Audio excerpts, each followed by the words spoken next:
હે સંજય, ધર્મભૂમિ કુરુક્ષેત્રમાં એકઠા થયેલા યુદ્ધોની ઈચ્છાવાળા મારા અને પાંડુના પુત્રોએ શું કર્યું? આ પ્રશ્ન ધૃતરાષ્ટ્રનો છે. તેમાં સૂચક શબ્દ છે ધર્મક્ષેત્ર. કુરુક્ષેત્ર એ ધર્મભૂમિ છે, તે અધર્મ આચરવાનું સ્થાન નથી, અને જ્યાં ધર્મ છે ત્યાં વિજય છે. ધૃતરાષ્ટ્રના મુખમાંથી નીકળેલા આ સ્થાનકવાચક શબ્દ પોતાના નામનું મહાત્મય પુરવાર કરે છે. મહાભારતના યુદ્ધમાં ઘણા ઉતાર ચઢાવ આવ્યા. બંને પક્ષના તમામ યોદ્ધાઓ રણચંડીના ખપ્પરમાં હોમાઈ ગયા. બચ્યા માત્ર 5 પાંડવો, અશ્વત્થામા અને કૃપાચાર્ય જેવા ગણ્યા ગાંઠ્યા યોદ્ધાઓ. પરંતુ ધર્મભૂમિમાં થયેલે યુદ્ધમાં ધર્મનો વિજય અને ધર્મનો પરાજય થઈને જ રહ્યો. આ પ્રશ્નમાં બીજો સૂચક શબ્દ છે મામકાહ. આજે વિશ્વ સમસ્તમાં જે કંઈ કુટિલતા કાળબળને કારણે જોવામાં આવે છે તેના મૂળમાં છે આ મામકાનો ભાવ. એ વાત એટલી બધી જાણીતી છે કે તે વિશે વધુ કહેવું અસ્થાને છે. ધૃતરાષ્ટ્રે જે કાંઈ કર્યું, ધર્મનું સ્વરૂપ જાણતા હોવા છતાં તેમણે અધર્મનું આચરણ કર્યું, તે બધું મામકાને માટે જ કર્યું છે. જો તે સમદર્શીન હોત તો તેમને કોઈ કૌરવો અને પાંડવો સમાન હોત. પરંતુ મામકાના ભાવનો પ્રતિકાર કરનાર જીવો આ જગતમાં દુર્લભ છે. ઉત્તમ ચરિત્રશીલ અને સંત ગણાતા પુરુષોમાં પણ સૂક્ષ્મ રૂપે મમત્વ રહેલું હોય છે. અરે, સ્વયં ભગવાને પણ મારા તારાનો ભેદ પાડ્યો છે. ગીતાજીના 12મા અધ્યાયમાં ભગવાને કહ્યું છે, યો મદભક્ત સમે પ્રિય. એ સાંભળીને કૃષ્ણદાસી કહે છે, હે ભગવાન, આખું વિશ્વ તારું સર્જન છે, છતાં તેમાંથી જે જીવ તારી ભક્તિ કરે છે તે તારો ભક્ત કહેવાય કેમ? અને જે તારો ભક્ત હોય તે જ તને પ્રિય? હે પ્રભુ, જો હું શુદ્ધ ભાવથી તારી ભક્તિ ન કરું તો હું તને અપ્રિય થઈ પડીશ. આવા વિચાર માત્રથી જ મારું મન વિષાદથી ભરાઈ જાય છે. તું તો સર્વશક્તિમાન છે. તું ઈચ્છે તો ઈચ્છા માત્રને મારા મનનો અને મારા સ્વભાવનો પણ વિજય કરાવી શકે છે. તું મારા ભાવહીન હૃદયમાં ભાવને અને અભક્ત મનમાં ભક્તિને ભરી દે છે. શું તારે માટે તે અશક્ય છે? શું તારી શક્તિને મર્યાદા છે? ના, નથી જ ન. પરંતુ જગતમાં જે મામકાનો ભાવ છે તેની પ્રબળ સત્તા બતાવવા માટે જ કદાચ તે પણ અમારા જેવા સ્થૂળ બુદ્ધિના માનવો માટે સૂચન રૂપે મારું તારું એવું કહ્યું હશે, એવું મને લાગે છે. નહીંતર આજ અજામિલમાં તારા બનાવની યોગ્યતા ક્યાં હતી? પૂતનામાં પણ એની યોગ્યતા તો ન જ હતી. હોય કે ન હોય, તે તેમની યોગ્યતા સામે જોયું નથી. તું તો તારા અલૌકિક ષડગુણો 6 ગુણો પ્રમાણે વર્ત્યો છે. મામકાને ભૂલી ગયો અને ઐશ્વર્ય, વીર્ય, યશ, શ્રી જ્ઞાન અને વૈરાગ્યનો વિજય થયો. બસ પ્રભુ, હવે મારો વિષાદ શમી ગયો. તારે જે કહેવું હતું તે કહે, તારે જેવું ગીત ગાવું તું તે ગા. હું તો મારા મન, વચન, કર્મ અને બુદ્ધિ અને અંતઃકરણથી તારું શરણ ગ્રહણ કરું છું. તારા સખા અર્જુને કહ્યું હતું, શિષ્યસ્તેડ્યહમ ત્વામ પ્રપન્નમ, અને તારી દાસી એવો હું કહું છું, દાસોડ્યહમ કૃષ્ણ તવાસ્મી. આમાં બધું આવી ગયું, કશું બાકી ન રહ્યું. મારા મનનું સમાધાન થઈ ગયું. ધૃતરાષ્ટ્રે ઉપરથી નિર્દોષ લાગતો પહેલો પ્રશ્ન સંજયને પૂછ્યો. જોઈએ હવે સંજય ધૃતરાષ્ટ્રને તેનો શું જવાબ આપે છે. તે સમયે પાંડવોની સેનાનો વ્યૂહ રચીને તૈયાર થયેલી જોઈને રાજા દુર્યોધને દ્રોણાચાર્યજી પાસે જઈ આ પ્રમાણે વચનો કર્યા. આજે સંજય ઉવાચ. આજે યુદ્ધનો પહેલો દિવસ છે. ભીષ્મ પિતાએ કૌરવોની મહાસેનાનો પતત્રી નામનો વ્યૂહ રચ્યો. એ વ્યૂહનો આકાર પક્ષી જેવો હોય છે. પક્ષીની માફક તે જે તરફ ઈચ્છે તે તરફ પોતાનું મુખ રાખી શકે છે. તેથી તેના ઉપર કોઈપણ દિશાએથી હુમલો કરવો કઠિન બને છે. કૌરવ સેનાનો આ પ્રકારનો વ્યૂહ જોઈને યુદ્ધમાં સ્થિર એવા મહારાજ યુધિષ્ઠિરે અર્જુનને કહ્યું, હે અર્જુન, આપણું સૈન્ય શત્રુ સૈન્યની અપેક્ષાએ ઓછું છે. સેના થોડી હોય ત્યારે શત્રુઓ ઉપર સંઘમાં હુમલો કરવો જોઈએ, અને સેના મોટી હોય તો બધી દિશાએ ફેલાઈ જઈને હુમલો કરવો જોઈએ. ધર્મરાજની આજ્ઞા સાંભળીને અર્જુન પાંડવ સૈન્યના સેનાપતિ દ્રુપદ પુત્ર ધૃષ્ટદ્યુમ્નની સાથે મસલત કરીને પોતાની સેનાનો વજ્ર નામનો વ્યૂહ રચ્યો. વ્યૂહ નોકદાર અણીવારો હોવાથી પાંડવોની નાની સેના પણ કૌરવોની વિશાળ સેના માટે પડકારરૂપ બની ગઈ. તે જોઈ દુર્યોધનને ચિંતા થઈ. તે તરત જ ગુરુ દ્રોણાચાર્ય પાસે દોડી ગયો અને તેણે દ્રોણાચાર્યજીને આ પ્રમાણે કહ્યું: હે આચાર્ય, આપના બુદ્ધિમાન શિષ્ય દ્રુપદ પુત્ર ધૃષ્ટદ્યુમ્ન દ્વારા જેની રક્ષા કરવામાં આવેલી છે એવા પાંડવોની આ મોટી સેનાને જુઓ. આમાં તવ ધીમતા શિષ્યેણ દ્રુપદ પુત્રેણ એ શબ્દો બહુ જ સૂચક છે. દુર્યોધન એક વિશેષ પ્રયોજનથી દ્રોણને કહે છે, તમારો બુદ્ધિમાન શિષ્ય દ્રુપદ પુત્ર. આમાં શબ્દે શબ્દે ડંખ છે, કુટિલ રાજનીતિ છે. ગુરુ દ્રોણને ઉશ્કેરવા માટે તે શબ્દો બોલાવાયા છે. દુર્યોધન સાચે જ એક કૂટનીતિજ્ઞ રાજપુરુષ છે. દુર્યોધન જાણે છે કે ગુરુ દ્રોણ અને દ્રુપદ વચ્ચે બાપે માર્યા વેર છે, અને સ્વયં દ્રોણ ગુરુ પણ જાણે છે કે દ્રોણનો વધ કરવા માટે પુત્રેષ્ઠી યજ્ઞ કરીને દ્રુપદે ધૃષ્ટદ્યુમ્નને પુત્ર રૂપે પ્રાપ્ત કર્યો છે. વળી તે દ્રોણનો જ શિષ્ય બનીને દ્રોણ પાસેથી શસ્ત્રવિદ્યા અને રણનીતિ શીખ્યો છે. ગુરુ દ્રોણે નિષ્કપટ ભાવે તેને વિદ્યા શીખવી હતી. તેથી દુર્યોધન કહે છે, દ્રુપદનો પુત્ર ધૃષ્ટદ્યુમ્ન પાંડવ સેનાનો સેનાપતિ છે. તેણે તમારા વ્યૂહને પણ ઝાંખો પાડે એવો વ્યૂહ રચ્યો છે. અર્થાત તે બુદ્ધિમાન છે. તમારાથી વિશેષ બુદ્ધિમાન છે એવું નથી કહેતો, પરંતુ અર્થ તો એવો જ થાય છે ને. આપનો સામનો કરવો એ સક્ષમ છે એવું જાણીને પાંડવોએ તેને પોતાનો પ્રધાન સેનાપતિ બનાવ્યો છે. બીજા સમજવા જેવા શબ્દો છે મહતી ચમૂમ, એટલે કે મોટી સેના. પાંડવોની સેના કૌરવોની સેના કરતાં નાની હતી, છતાં દુર્યોધન તેની મોટી સેના કહે છે. કારણ નોકદાર હોવાથી વ્યૂહ અણીથી લઈને પૂંછડી સુધી તે ઘણી લાંબી દેખાતી હતી. ધૃષ્ટદ્યુમ્નમાં નાની સેનાને પણ મોટી દેખાડવાની કુશળતા છે એવું તે સૂચન કરે છે. આગળ પાંડવોની એ સેનામાં મોટા ધનુર્ધારી ભીમ અને અર્જુન સમાન ઘણા શૂરવીરો યોદ્ધાઓ છે, જેવા કે સાત્યકી, વિરાટ, મહારથી, દ્રુપદ રાજા અને ધૃષ્ટકેતુ,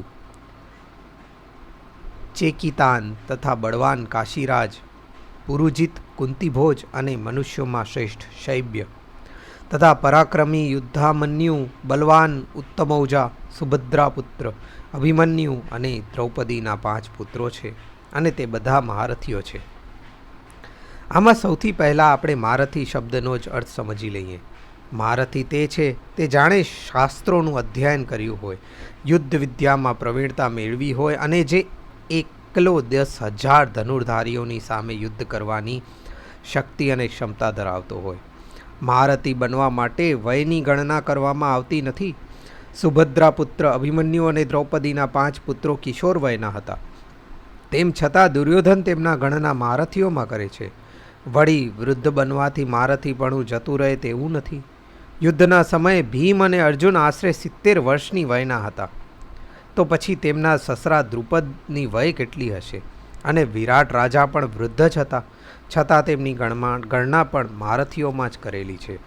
દુર્યોધન આ રીતે પાંડવ પક્ષના 18 મહારથીઓના નામ ગણાવે છે: ભીમ, અર્જુન, સાત્યકી, વિરાટ, દ્રુપદ, ધૃષ્ટકેતુ, ચેકિતાન, કાશીરાજ, પુરુજિત, કુંતીભોજ, શૈબ્ય, યુદ્ધામન્યુ, ઉત્તમૌજા, અભિમન્યુ અને 14 થી 18 દ્રૌપદીના 5 પુત્રો પ્રતિવિંધ્ય, શ્રુતસોમ, શ્રુતકીર્તિ, શતાનિક અને શ્રુતકર્મા. આ મહારથીઓમાં ધૃષ્ટકેતુ ચેદીરાજ શિશુપાલનો પુત્ર હતો.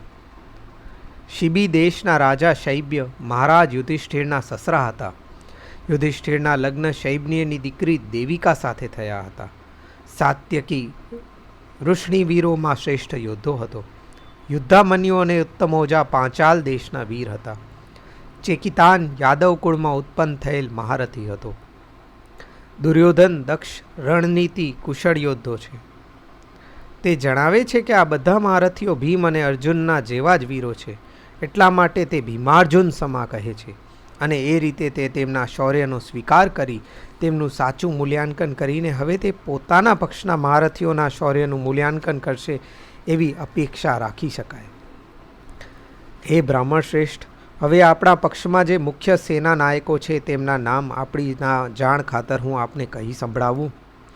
આપ અને પિતામહ ભીષ્મ તથા કર્ણ અને સંગ્રામ વિજયી કૃપાચાર્ય તેમજ તેમના જ જેવા જ વીર અશ્વત્થામા, વિકર્ણ અને સોમદત્તનો પુત્ર ભૂરિશ્રવ.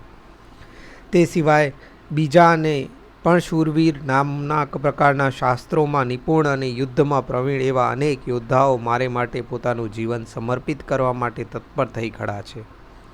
દુર્યોધન પોતાના પક્ષના સેના નાયકોની યોગ્યતા તો પોતે જાણતો જ હોય.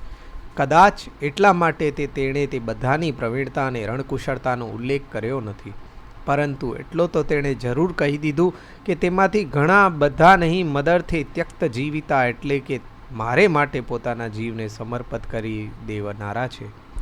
આ 3 શ્લોકોમાંથી હવે ધ્વનિ ઉઠે છે કે દુર્યોધનના પક્ષમાં મહારથીઓ તો ઘણા છે, પરંતુ તે બધાને તેમના મનોભાવ પ્રમાણે 2 ભાગમાં વહેંચવા પડે.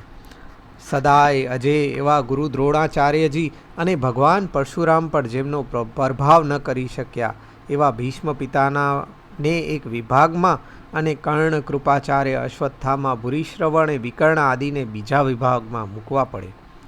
ભીષ્મ અને દ્રોણ અજય છે, સાક્ષાત કાળ પણ તેમનો સામનો કરી શકે તેમ નથી તે સાચું, પરંતુ તેમના હૃદયમાં પાંડવો પ્રત્યે સહાનુભૂતિ છે.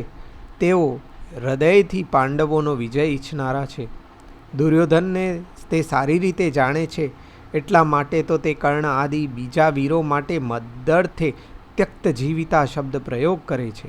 એ યોદ્ધાઓ જો કે ભીષ્મ દ્રોણ સમાન નથી, તેમ છતાં સાચા દિલથી તેઓ દુર્યોધનના પક્ષે લડીને દુર્યોધનને વિજય અપાવવા ઈચ્છે છે. દુર્યોધનને વિજય મળે તે માટે તેઓ પોતાના પ્રાણ પણ આપી દેવા તૈયાર છે. તેઓ માટે મદરથી ત્યક્ત જીવિતા એવા શબ્દોનો પ્રયોગ કરીને પરોક્ષ રીતે તે એવું કહેવા માંગે છે કે હે ગુરુ દ્રોણ, શૌર્યમાં આપનો સમકક્ષ કોઈ નથી અને આપ મારા પક્ષને રહીને લડવાના છો તે વાતમાં કોઈ સંશય નથી, પરંતુ પાંડવો પ્રત્યે તમારી કૂણી લાગણી હોવાથી તમે મારા વિજય માટે મરી ફીટવા તૈયાર નથી. તમે લડશો તમારા શૌર્યને દીપાવવા માટે, પરંતુ હૃદયથી પાંડવો પ્રત્યે સહાનુભૂતિ હોવાથી તમે યેન કેન પ્રકારેન એટલે કે જરૂર પડે છલ કપટથી મારા વિજય માટે લડવાના નથી એવી મારી ખાતરી છે. આ તો દુર્યોધનના મનની વાત છે અને તે દુર્યોધનના શબ્દોમાંથી સ્પષ્ટપણે ધ્વનિત થાય છે. તેમ છતાં વાસ્તવિક ચિત્ર કંઈક જુદું જ ઉપસ્થિત થાય છે. 170 વર્ષના વયોવૃદ્ધ એવા ભીષ્મ પિતામહે યુદ્ધના 18 દિવસોમાંથી 10 દિવસ ઘોર યુદ્ધ કર્યું. તેમણે પાંડવ સૈન્યના અનેક સેનાઓની સંહાર કર્યો અને 90 વર્ષના દ્રોણાચાર્યએ 5 દિવસ સુધી ભીષણ યુદ્ધ કર્યું. બંને મળી 15 દિવસ સુધી યુદ્ધની હરોળમાં મોખરે રહીને પાંડવ સૈન્યના દાંત ખાટા કરી નાખ્યા. અંતે પોતાના જીવનનું બલિદાન આપ્યું. જ્યારે કૌરવ પક્ષના બીજા મહારથીઓ કર્ણ આદિ કે જે મદર્થે ત્યક્ત જીવિતા હતા તે બધા મળીને 3 દિવસ સુધી પણ યુદ્ધ ન કરી શક્યા.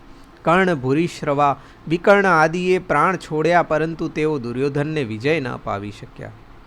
આ રીતે વિચારતા અત્યંત વિચક્ષણ એવો દુર્યોધન પોતાના પક્ષના યોદ્ધાઓની ભગવાનને સમજાવવામાં થાપ ખાઈ ગયો હોય એવું લાગે છે. ભીષ્મ પિતામહ દ્વારા રક્ષાયેલી આપણી આ સેનાના બધી અપર્યાપ્ત અજય છે અને ભીમ દ્વારા રક્ષાયેલી તેમની પાંડવોની સેના પર્યાપ્ત જીતી શકાય તેવી છે. તેનું વિવેચન જોઈએ કે આ શ્લોકમાં દુર્યોધન બંને સેનાઓની તુલના કરે છે, પરંતુ તુલના કરવામાં તે એવા શબ્દો વાપરે છે કે દ્વિઅર્થી અને પરસ્પર વિરોધી અર્થવાળા હોઈ શકે તેવું લાગે છે.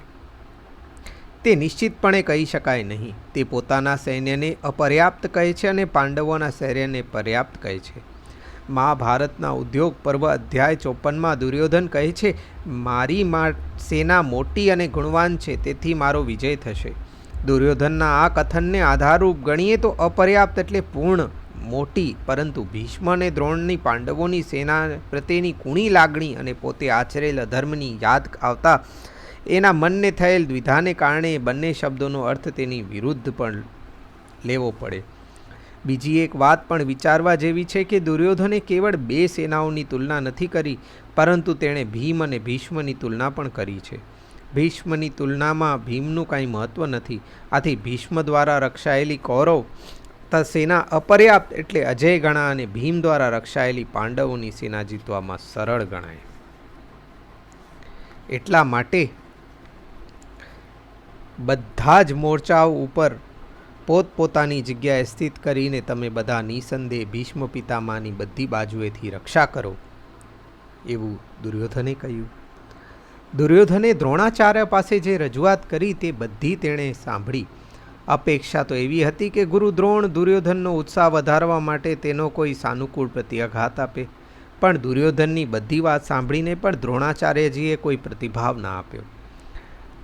આપે પણ કેવી રીતે? તેઓ પાંડવોના પરાજય થાય તેવું ઈચ્છતા ન હતા.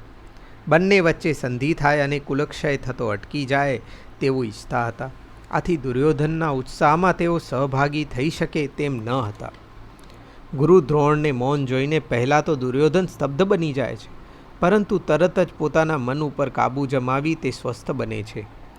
પરિસ્થિતિને તેનો યથાર્થ સ્વરૂપમાં સમજી જાય છે. તે જાણે છે કે અર્જુન દ્રોણાચાર્યનો પ્રિય શિષ્ય છે. તેમના મનમાં પાંડવો પ્રત્યે સદ્ભાવ છે. તેથી પાંડવો માટે બોલાયેલા કોઈપણ ન્યૂનતાવાચક શબ્દોની દ્રોણાચાર્ય ઉપર પ્રતિકૂળ અસર પડશે. આવું સમજી તેણે તરત જ ફેરવી નાખી અને પોતાની સેનાના બધા વીર સેનાનીઓને તમે બધા મળી ભીષ્મ દાદાની બધી બાજુથી રક્ષા કરો, આ પ્રમાણે કહેવા પાછળ દુર્યોધનનો શો આશય હતો? ભીષ્મ મહાપ્રતાપી હજારો સમરના અનુભવી યોદ્ધા હતા. પોતાની રક્ષા કરવા તે સમર્થ હતા. પોતાની શા માટે બીજા બધાની રક્ષા કરી શકે તેવા હતા. તો પછી દુર્યોધને આવું શા માટે કહ્યું? તેનું કારણ સ્પષ્ટ છે. ભીષ્મ વીર છે, પરંતુ તેઓ સત્ય પ્રતિજ્ઞ છે. દ્રુપદ પુત્ર શિખંડી જન્મ્યો ત્યારે સ્ત્રી રૂપ હતો, પછી તે પુરુષ બન્યો હતો, પરંતુ અત્યારે ભલે તે પુરુષ હોય, ભીષ્મ તો તેને સ્ત્રી જ સમજતા હતા અને તેઓ ક્યારેય પણ સ્ત્રી ઉપર પ્રહાર ન કરે. તેઓ એકનિષ્ઠ બાલ બ્રહ્મચારી હતા. આથી યુદ્ધની શરૂઆત પહેલાં જ તેમણે જાહેર કર્યું હતું કે હું શિખંડી ઉપર ક્યારેય પ્રહાર નહીં કરું. પરંતુ શિખંડી તો હવે મહારથી બની ગયો હતો. જો તે ભીષ્મ સામે આવી જાય તો યુદ્ધ એકપક્ષીય બની જાય. શિખંડી ભીષ્મ ઉપર દિવ્ય શસ્ત્રો વડે પ્રહાર કરે, ભીષ્મ તેનો પ્રતિકાર ન કરે અને યુદ્ધમાંથી ભાગી પણ ન જાય. પરિણામે તેમના જેવો અજય યોદ્ધો રણમાં રોડાઈ જાય. આથી સાવચેતીના પગલાં રૂપે દુર્યોધને પોતાની સેનાના બધા સેનાનીઓને સાવધાન કરી દીધા. તેણે આજ્ઞા કરી કે તમે બધા ભીષ્મની બધી બાજુએથી રક્ષા કરજો. એક પણ બાજુ અરક્ષિત રહેશે તો શિખંડી કૌરવ સેનાનો વ્યૂહ ભેદીને ભીષ્મ પાસે પહોંચી જશે અને તેમના ઉપર પ્રહાર કરશે. આવો વિચાર કરીને તેણે એવી આજ્ઞા કરી. તે આજ્ઞા દ્વારા દ્રોણના મનમાં પણ જો કોઈ અન્યથા ભાવ આવ્યો હોય તો તે પણ તાત્કાલિક શમાવી દીધો. આગળ આ રીતે દુર્યોધનના વચનો સાંભળીને કૌરવોમાં વૃદ્ધ મહાન પ્રતાપી પિતામહ ભીષ્મ દુર્યોધનના હૃદયમાં હર્ષ ઉપજાવવા માટે ઊંચે સાદે સિંહનાદ સમી ગર્જના કરીને પોતાનો શંખ વગાડ્યો. ત્યાર પછી શંખ, નગાડા, ડંકા, મૃદંગ અને ગૌમુખ આદિ અનેક પ્રકારના વાજા એકસાથે વાગવા લાગ્યા અને તેનો બહુ ભયંકર અવાજ થવા લાગ્યો. પછી સફેદ ઘોડા ઉપર જોડેલા ઉત્તમ રથમાં બેઠેલા શ્રીકૃષ્ણ અને અર્જુન પણ દિવ્ય શંખ વગાડ્યો. શ્રી કૃષ્ણએ 5 જન્ય નામે શંખ, અર્જુનને દેવદત્ત નામે શંખ અને ભયાનક કર્મ કરનાર ભીમસેને પૌડ્ર નામે પોતાનો મહાશંખ વગાડ્યો. કુંતી પુત્ર રાજા યુધિષ્ઠરે અનંત વિજય નામે શંખ, નકુલ, સુઘોષ અને સહદેવે મણિપુષ્પક નામે શંખ વગાડ્યા. મોટા ધનુર્ધારી કાશીરાજ મહારથી શિખંડી, ધૃષ્ટદ્યુમન, રાજા વિરાટ, અજય સાત્યકી અને રાજા દ્રુપદ, દ્રૌપદીના બધા પુત્રો, સુભદ્રાના પુત્ર અભિમન્યુ આદિ સર્વે પોતપોતાના શંખ વગાડ્યા. ભયને ઉત્પન્ન કરનારે શંખનાદ આકાશ અને પૃથ્વીમાં ગુંજવા લાગ્યો. એ શંખનાદથી ધૃતરાષ્ટ્રપુત્ર દુર્યોધન વગેરેના હૃદયો વિદીર્ણ થઈ ગયા, એટલે હૃદય ફાટી ગયા. દુર્યોધને જે કહ્યું તે ગુરુ દ્રોણે સાંભળ્યું, પરંતુ તેમણે તેનો કોઈ પ્રતિભાવ ના આપ્યો. દુર્યોધન સમજી ગયો. તેણે પરિસ્થિતિ સાંભળી લીધી અને પોતાની સેનાઓની ભીષ્મનું બધી બાજુથી રક્ષણ કરવા આજ્ઞા કરી. ભીષ્મ તરફથી કશોક પ્રતિભાવ મળશે એવી એની હૃદયમાં ઊંડે ઊંડે આશા હશે. પરંતુ ભીષ્મ તરફથી કોઈ પ્રતિભાવ ન મળ્યો. અલબત્ત તેમણે શંખનાદ કરી યુદ્ધ આરંભની ઘોષણા કરી. યદ્યપિ ભીષ્મ અને દ્રોણ કર્તવ્ય પાલનની ભાવનાથી લડી રહ્યા હતા, તેમ છતાં તેઓ કૌરવોની સેનાના પ્રધાન સેનાપતિ હતા. તે નરી વાસ્તવિકતા છે. અને એક સાચો યોદ્ધો યુદ્ધભૂમિમાં આવ્યા પછી પોતાની તમામ તાકાતથી યુદ્ધ કર્યા વગર ન રહે. આથી ભીષ્મએ દુર્યોધનનો ઉત્સાહ વધારવા માટે સિંહનાદ કરી પોતાનો શંખ વગાડ્યો. તે દ્વારા તેમણે યુદ્ધારંભની ઘોષણા કરી એવું કહી શકાય. ભીષ્મે શંખનાદ કર્યો, તેનો તાત્કાલિક અસર કૌરવ સેનામાં પડી અને કૌરવોની સેનામાંથી અનેક પ્રકારના રણવાદ્યો સાથે વાગવા લાગ્યા, જેનો પ્રચંડ અવાજ થયો. અહીં એક વાત આંખે અડીને વળગે તેવી છે. કૌરવ સૈન્યમાંથી માત્ર ભીષ્મ જ શંખનાદ કરે છે. બીજાઓએ કર્યો હશે, પરંતુ તેમનો નામજોગ ઉલ્લેખ કરવામાં આવ્યો નથી. અરે, દ્રોણાચાર્યજીએ જો શંખનાદ કર્યો હોય તો તે પણ કહેવામાં આવ્યું નથી. તે ઉપરથી એવું લાગે છે કે કૌરવ સેનાના મહારથીઓના મનમાં ઉત્સાહ નથી, પરંતુ ભલે ને તેઓ લડવા માટે તત્પર બનીને ઊભા હોય. તેથી ઉલટું પાંડવો સૈન્યના મહારથીઓનો ઉત્સાહ જુઓ.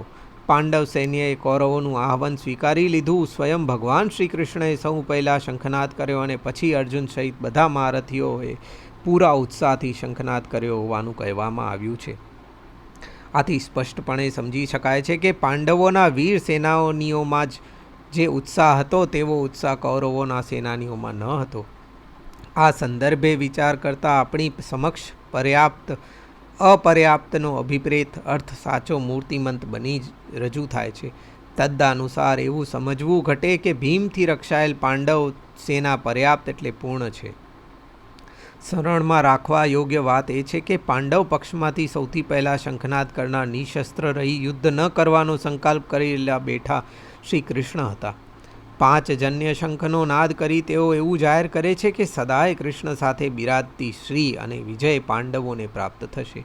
અને દેવદત્તનો નાદ કરીને અર્જુને જાહેર કર્યું કે દેવ કૃષ્ણ દ્વારા દત્ત અપાયેલ એવી શ્રી અને વિજયનો હું સત્કાર કરું છું. 14મા શ્લોકમાં સંજયે કહ્યું છે, સફેદ ઘોડા જોડેલ ઉત્તમ રથમાં બિરાજેલ અર્જુન અને કૃષ્ણ. અર્જુનનો એ રથ વિજયનો પ્રતીક રૂપે છે. સંજય એક શબ્દ વિચારપૂર્વક બોલે છે, કારણ કે તે ભૂત, ભાવિ અને વર્તમાન બધું સ્પષ્ટપણે જોઈને સાંભળી શકે છે. અર્જુનનો આ રથ અદ્ભુત અને અલૌકિક છે એ વાત તે જાણે છે. આ રથનું વર્ણન મહાભારતમાં કરવામાં આવેલું છે. રથ વિશાળ હતો, સોનાથી મઢેલો, તેજોમય, અત્યંત મજબૂત, પરમ સુંદર હતો. તેના ઉપર ઘણી ધ્વજાઓ લહેરાતી હતી. ધ્વજાઓમાં ઘૂઘરીઓ ટાંકી હતી. રથના પૈડા બહુ વિશાળ હતા. રથની ધ્વજા ઉપર હનુમાનજી બિરાજતા હતા. તે ધ્વજા 1 યોજનના ઘેરાવમાં ફરકતી હતી. તેમાં અનેક રંગો દેખાતા હતા. આટલી મોટી વિશાળ હોવા છતાં વૃક્ષોના ઝુંડોમાંથી અટક્યા વગર તે પસાર થતી હતી. વૃક્ષો તેને અટકાવી શક્યા ન હતા. એ રથને 4 સુંદર તેજ ગતિથી ચાલતા સફેદ દિવ્ય ઘોડા જોડેલા હતા. ચિત્ર રથ ગંધર્વે એવો 100 ઘોડા અર્જુનને આપ્યા હતા. તે ઘોડાઓની સંખ્યા અક્ષય હતી, એટલે કે તેમાંથી ગમે તેટલા મરે તો પણ ઘોડાઓની સંખ્યા 100 જ રહેતી હતી. એ ઘોડા પૃથ્વી, સ્વર્ગ અને આકાશમાં બધે જઈ શકતા હતા. ખાંડવ વન બાળવામાં મદદ કરનાર અર્જુન ઉપર પ્રસન્ન થઈને અગ્નિદેવે એ રથ અર્જુનને આપ્યો હતો. તે રથને ચિત્ર રથે આપેલ 4 ઘોડાઓ જોડવામાં આવ્યા હતા અને તેની ધ્વજા ઉપર હનુમાનજી બિરાજતા હતા. તેથી એ કપિધ્વજ રથ અજેય બની ગયો હતો. એવા રથમાં કૃષ્ણ અને અર્જુન બિરાજતા હતા. એવા રથમાં બેસનારનો કોઈ કાળે પરાજય ન થાય એવું સંજયે ધૃતરાષ્ટ્રને પરોક્ષ રીતે કહી સંભળાવે છે. આ રીતે શંખનાદનું વર્ણન કરી પછી 19મા શ્લોકમાં સંજય કહે છે તે સાંભળીને ધૃતરાષ્ટ્રનું હૃદય પણ એકાદ ધબકારો ઝૂકી ગયું હશે. સંજય કહે છે કે પાંડવ પક્ષના યોદ્ધાઓએ કરેલ ભયાનક શંખનાદથી આકાશ અને પૃથ્વી ગુંજી ઉઠ્યા. તે ઘોર નિનાદ સાંભળીને ધૃતરાષ્ટ્રના પુત્રોના હૃદય ચીરાઈ ગયા. સંજયના આ શબ્દો સાંભળીને ધૃતરાષ્ટ્રને કેટલો કલેશ થયો હશે તેની કલ્પના કરવી મુશ્કેલ છે. આ રીતે યુદ્ધનું આહ્વાન આપતા શંખનાદ થયા પછી વીર અર્જુન પોતાની કૌરવ અને પક્ષની સેનાનું નિરીક્ષણ કરવા આગળ વધે છે. એ વાત આગળના શ્લોકોમાં કહેવાશે. શબ્દાર્થ 20મો શ્લોક. હે રાજન, ત્યાર પછી કપિધ્વજ અર્જુને કૌરવોને વ્યવસ્થિત રીતે લડવા માટે ઊભા રહેલા જોઈને શસ્ત્રો ચલાવવાની તૈયારીઓના તે સમયે એટલે કે યુદ્ધની શરૂઆત કરવા સમયે ધનુષ્ય ઉઠાવીને ઋષિકેશ ભગવાન શ્રી કૃષ્ણને આ વચન કહ્યું. અર્જુન કહે છે, હે અચ્યુત, મારા રથને બંને સેનાઓની વચ્ચેમાં ઊભો રાખો. અર્થાત વિવેચન કરીએ તો અર્જુને જ્યારે જોયું કે દુર્યોધન આદિ તેના પિતરાઈ ભાઈઓ પોતાના પક્ષના યોદ્ધાઓ સહિત યુદ્ધ કરવા માટે શસ્ત્રો સજીને તૈયાર ઊભા છે અને શસ્ત્ર પ્રહાર કરવા માટે પણ તૈયાર છે, ત્યારે અર્જુન પણ પોતાનું ગાંડીવ ધનુષ્ય ઉપાડ્યું. અત્યાર સુધીમાં દુર્યોધન પાંડવ પક્ષની સેનાનું નિરીક્ષણ કરી ચૂક્યો છે. અર્જુન દ્વારા કૌરવ પક્ષની સેનાનું નિરીક્ષણ કરવાનું બાકી છે. જ્યાં સુધી બંને પક્ષોના બરાબરની પરીક્ષા ન થાય ત્યાં સુધી યુદ્ધ કરવામાં જોખમ છે. તેથી અર્જુન પણ કૌરવ સેનાનું નિરીક્ષણ કરવા ઈચ્છે છે. એટલા માટે તે કૃષ્ણને કહે છે, હે અચ્યુત, મારા રથને બે સેનાની વચ્ચે ઊભો રાખી જેથી હું કૌરવોની સેનાનું નિરીક્ષણ કરી શકું. 22મા શ્લોકમાં, જેથી યુદ્ધની ઈચ્છાથી ઉપસ્થિત થયેલા એ બધા વીરોની હું સારી રીતે જોઈ લઉં અને મારે આ યુદ્ધમાં કોની સાથે લડવાનું છે તે પણ જોઈ લઉં. અને દુર્બુદ્ધિ દુર્યોધનનું યુદ્ધમાં કલ્યાણ ઈચ્છનાર જે રાજાઓ તેની સેનામાં આવ્યા છે તે બધા યુદ્ધવીરોને હું જોઈ લઉં. બંને સેનાઓની વચમાં પોતાના રથને ઊભો રાખવાની ઈચ્છા અર્જુનને શા માટે થઈ તેનું કારણ અર્જુન પોતે શ્લોક 22 અને 23માં કહી સંભળાવે છે. તે જાણવા ઈચ્છે છે કે દુર્યોધનને મદદ કરવા કોણ આવ્યું છે અને પોતાની કોની સામે લડવાનું છે. પોતાને કોની સામે લડવાનું છે તે અર્જુન જાણવા ઈચ્છે છે. શું તેને ખબર નથી કે તેને પોતાના દુષ્ટ પિતરાઈ ભાઈઓ ઉપરાંત પોતાના પૂજ્ય વયોવૃદ્ધ સંબંધીઓ અને ગુરુજનો સામે જ પણ લડવાનું છે? તેને 170 વર્ષની વયના દાદાજી અને 90 વર્ષના ગુરુદેવ સામે લડવાનું છે. તે સિવાય પણ અન્ય સ્નેહી સંબંધીઓ સામે લડવાનું છે. આ બધી વાત તે સારી રીતે જાણે છે, પરંતુ જાણવું અને પ્રત્યક્ષ જોઈને અનુભવવું એ બંને વચ્ચે ઘણો મોટો તફાવત છે. અર્જુન જાણતો તો હતો, પરંતુ પ્રત્યક્ષ જોયા પછી તેના મનનો વિષાદ અત્યંત વધી જાય છે. અર્જુન દુર્યોધનને દુર્બુદ્ધિ કહે છે, કારણ કે બીજી વખત રમાયેલા ધૃતમાં જે દાવ લગાવવામાં આવ્યો હતો તે એક શરત રૂપે હતો. જે હારે તે 12 વર્ષ વનમાં જાય અને 1 વર્ષ અજ્ઞાતવાસમાં સેવે. તે સમય દરમિયાન હારનારનું રાજ્ય જીતનારની પાસે ધરોહર રૂપે રહે. એ દાવમાં યુધિષ્ઠિર હાર્યા. તેમણે શરતનું પાલન કર્યું, વનવાસ અને અજ્ઞાતવાસ સેવ્યા. પછી પોતાનું રાજ્ય કૌરવો પાસેથી પાછું માંગ્યું, પરંતુ દુર્બુદ્ધિ દુર્યોધને તો પાછું આપવાનો સ્પષ્ટ ઇનકાર કર્યો. એટલું જ નહીં, પાંડવોના વિશિષ્ટ બનીને આવેલા કૃષ્ણને પણ કારાગારમાં નાખવાની તૈયારીઓ થઈ. આથી સ્પષ્ટપણે દેખાય છે કે દુર્યોધનની બુદ્ધિ ભ્રષ્ટ મલિન થઈ ગઈ હતી. અત્યાર સુધી તેણે પાંડવો સાથે ઘણા અન્યાય કર્યા, પરંતુ તે બધા શિરોમર જેવો આ અન્યાય છે અને આ વખતે પાંડવોએ કૃષ્ણની સંમતિથી એ મહા અન્યાયનો સામનો કરવાનું નક્કી કર્યું. પરિણામે સમસ્ત કુરુવંશનો નાશ થાય તેવું દારૂણ મહાવિનાશક યુદ્ધ આવી પડ્યું. અર્જુને જોવા ઈચ્છતો હતો કે આવા દુર્બુદ્ધિ, અન્યાયી અને અત્યાચારી દુર્યોધનનું હિત વિચારી તેને મદદ કરવા માટે રાજવીઓ આવ્યા છે. દુર્યોધનના પાપ અને તેને કરેલા અન્યાયની સર્વત્ર પ્રકાશમાં આવી ગયા હતા. તેમ છતાં જો કોઈ તેને મદદ કરવા આવે તો તે પોતે પણ અન્યાયનો પક્ષ લેનાર દુષ્ટ બુદ્ધિવાળો જ હોય. અર્જુન તેના રાજવીઓને જોવા ઈચ્છે છે. તેના મનમાં એક એવો ભાવ ઘૂમરી ખાતો હતો કે એવું લાગે છે કે અન્યાય અને અધર્મનો પક્ષ લેનાર દુષ્ટ રાજવીઓને તે સારો એવો પાઠ ભણાવે. એટલા માટે તે તેવા રાજવીઓને નિકટથી નિરખી લેવા માંગતો હતો. ત્યાં સંજય કહે છે, હે ધૃતરાષ્ટ્ર, જ્યારે અર્જુને શ્રી કૃષ્ણને એવું વચન કર્યું ત્યારે ભગવાન કૃષ્ણએ ભીષ્મ અને દ્રોણ તથા બીજા રાજવીઓની સામે અગ્રભાગે અર્જુનના ઉત્તમ રથને ઊભો રાખીને કહ્યું, હે અર્જુન, આ એકઠા થયેલા કૌરવોને તું જો. અર્જુનની વિનંતી પ્રમાણે ભગવાને તેનો રથ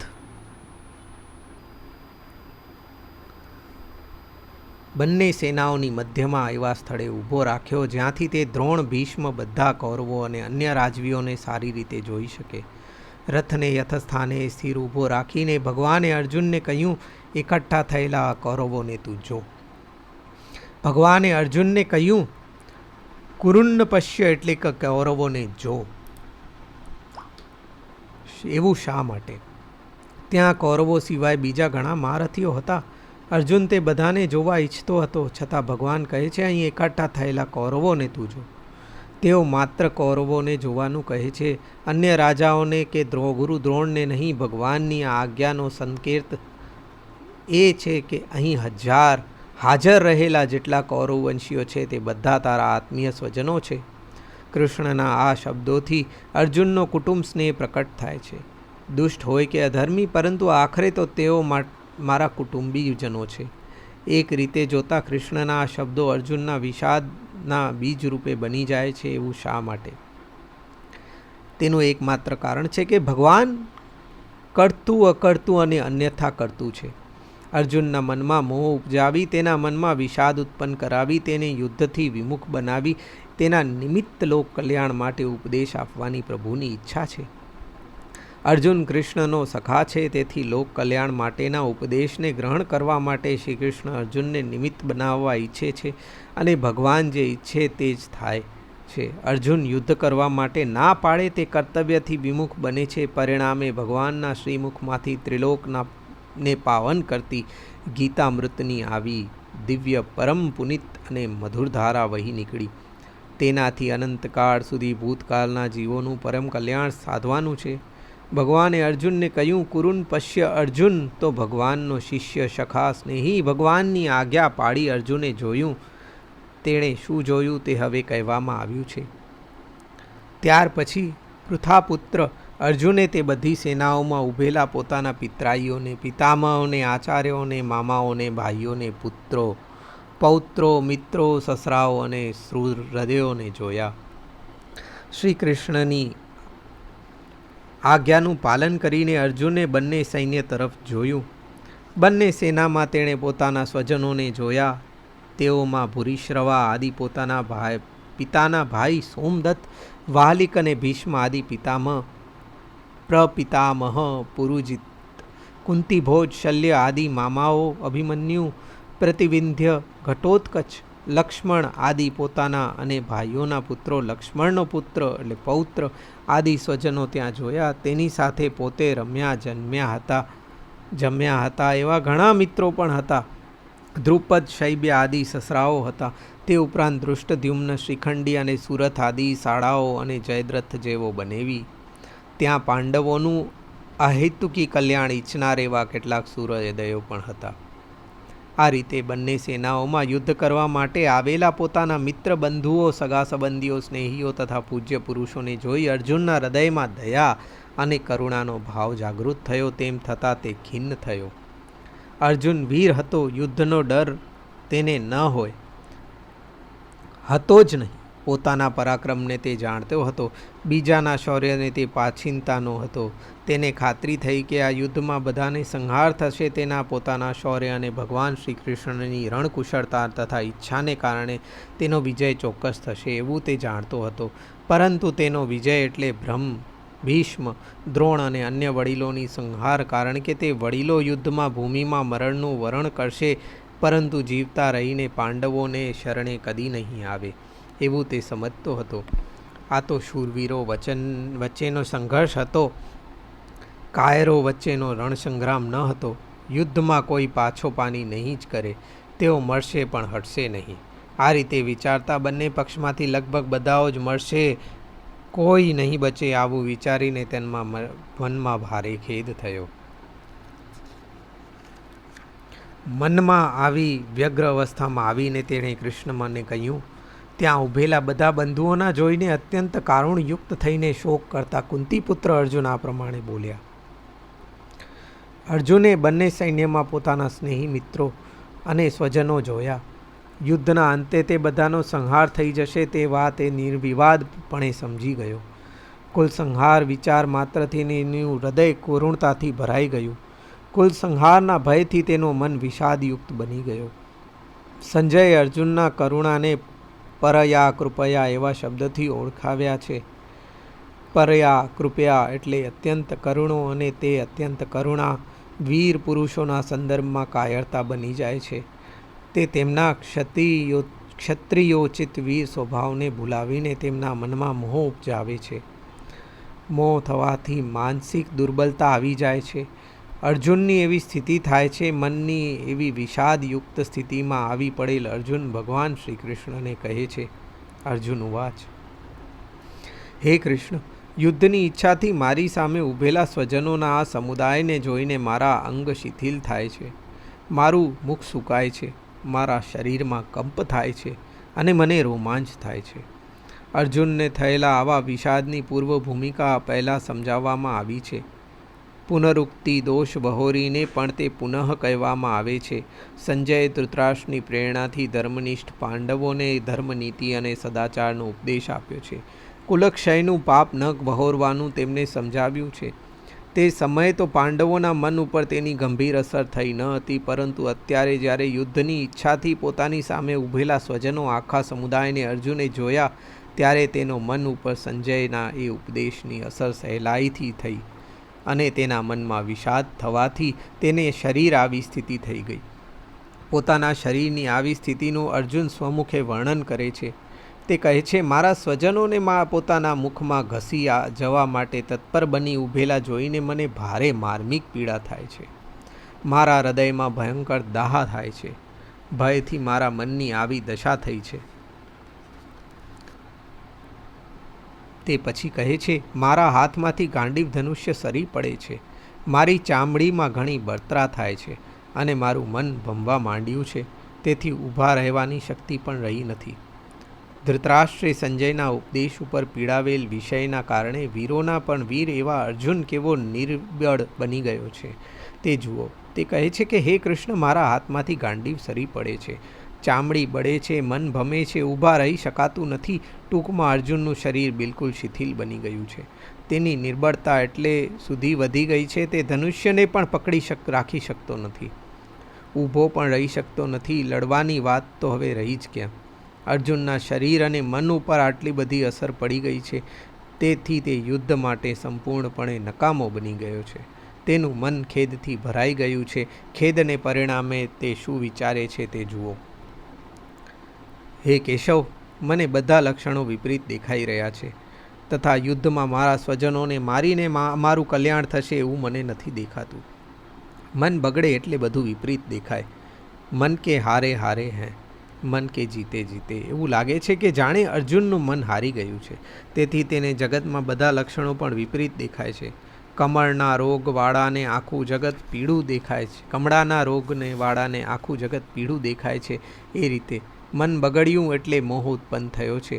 જે કૌરવો સામે લડવા માટે તત્પર થઈને તે ઉત્સાહપૂર્વક યુદ્ધભૂમિમાં આવ્યો હતો, તે બધા અને તેના પક્ષના બધા લોકો હવે તેને સ્વજન દેખાય છે. સાંભળું ખેદનું પરિણામ કેવું છે તે અર્જુન શું કહે છે.